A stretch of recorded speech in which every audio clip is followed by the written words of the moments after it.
মাঠে যদি নায়ক হন মেসি, তাহলে ডাগআউটে সেই নায়ক লিওনেল স্কালোনি, যার চিৎকারে বদলে যায় ম্যাচ, যার সিদ্ধান্তে লেখা হয় ইতিহাস। তিনি কোনো সুপারস্টার ছিলেন না, কিন্তু আজ তিনি এক হিরো। তাকে নিয়ে বিস্তারিত থাকছে প্রতিবেদনে।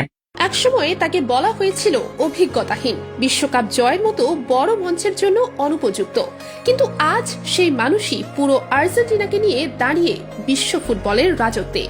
Back to back Copa America জয়, ফিনালিসিমা জয়ের পর কাতার বিশ্বকাপ শিরোপা, এই সমস্ত সাফল্যের পেছনে আছেন তিনি, ডাগআউটের সেই শান্ত কিন্তু ভয়ঙ্কর শক্তি, যিনি খেলোয়াড়দের তৈরি করেন নায়ক আর দলকে পরিণত করেন এক অজেয় বাহিনীতে।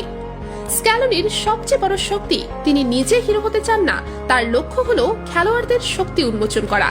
মেসিকে তিনি দিয়েছেন স্বাধীন নেতৃত্ব, ডি মারিয়াকে দিয়েছেন শেষ অধ্যায়ের মর্যাদা, আলভারেজ, ম্যাকঅ্যালিস্টার, এনজো সকলের মধ্যে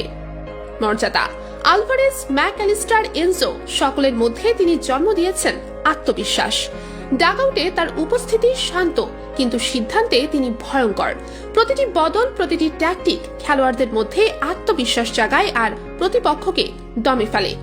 তথ্য বলছে, আসন্ন বিশ্বকাপে ডাগআউটে 6 জন আর্জেন্টাইন কোচ থাকবেন: Lionel Scaloni, Nestor Lorenzo, Sebastian Beccacece, Gustavo Alvaro, Marcelo Bielsa এবং মাউরিসিও পোচেত্তিনো। এটাই এবারের বিশ্বকাপের সর্বোচ্চ সংখ্যা। এমনকি ব্রাজিলের কোনো কোচ নেই। এটাই ফুটবল ইতিহাসে এক বিরল ঘটনা। স্ক্যালোনি প্রমাণ করেছেন, ভালো কোচ মানেই বড় নাম নয়, ভালো কোচ মানেই ঠিক সময়ে সঠিক সিদ্ধান্ত। মাঠে খেলোয়াড়রা জিততে পারে, কিন্তু ডাগআউটে একজন কোচ নির্ধারণ করে দলের ভাগ্য, মানসিকতা এবং স্থায়িত্ব। আজ আর্জেন্টিনা শুধু মাঠেই নয়, ডাগআউটেও রাজত্ব করছে। যেখানে অন্য দেশ কোচ খুঁজে ফিরছে, সেখানে আর্জেন্টিনা তৈরি করছে কোচের এক রাজবংশ।